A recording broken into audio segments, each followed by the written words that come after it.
আসসালামু আলাইকুম ভাই এবং বন্ধুরা, আপনারা জানেন যে ডাইভ জামিল টেকনোলজি থেকে কিভাবে অ্যাকাউন্ট করেন সেটা অনেকেই জানে, আবার অনেকেই জানে না।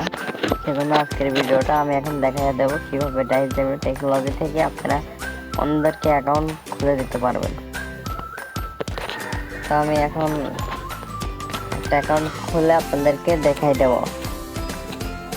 আমি এখন টাইপ করে লিখতেছি ইউজার নেমের জায়গায় ইমেলের জায়গায় ইমেল অ্যাড্রেসটা দিবেন।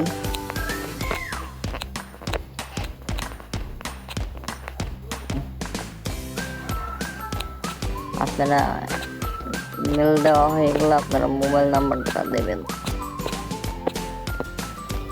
আর যদি কেউ টেলিকম সার্ভার নিতে চান, manual server, research server, auto server, আমার মতো কেউ যদি নিতে চান তাহলে আমাদের সঙ্গে যোগাযোগ করতে পারেন।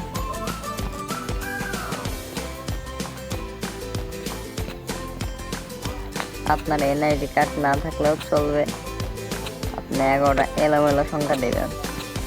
আর কিন্তু জন্ম নিবন্ধন কার্ড বাই নাম্বারটা লাগবেই। যাদের এনআইডি কার্ড নাই তাদের জন্ম নিবন্ধন লাগবে, আর যাদের জন্ম নিবন্ধন নাম্বার নেই তাদের এনআইডি কার্ডে। আমি সাপোজ একটা জন্ম নিবন্ধন নাম্বার এখানে একটা পিন দিলাম, সাপোজ দেখা গেলে পিন দিলাম। এখানে হচ্ছে অপশন কোন অ্যাকাউন্ট ক্রিয়েট করবো, আমি তো রেটেলাম নেবো সেই জন্য আর কি। এখানে মাই পিন দিলাম, অ্যাড ইউজারে ক্রিয়েট করলাম। দেখেন অ্যাকাউন্টটা ক্রিয়েট হয়ে গেল। তো আপনারা সবাই এভাবে অ্যাকাউন্ট ক্রিয়েট করবেন। মাই ইউজার লিস্ট, তো আপনারা ব্যাকে যাবেন, এই দেখেন এখানে মাই ইউজার লিস্টে ক্লিক করলে এরকম আসবে। আপনার চাইলে ব্যালেন্স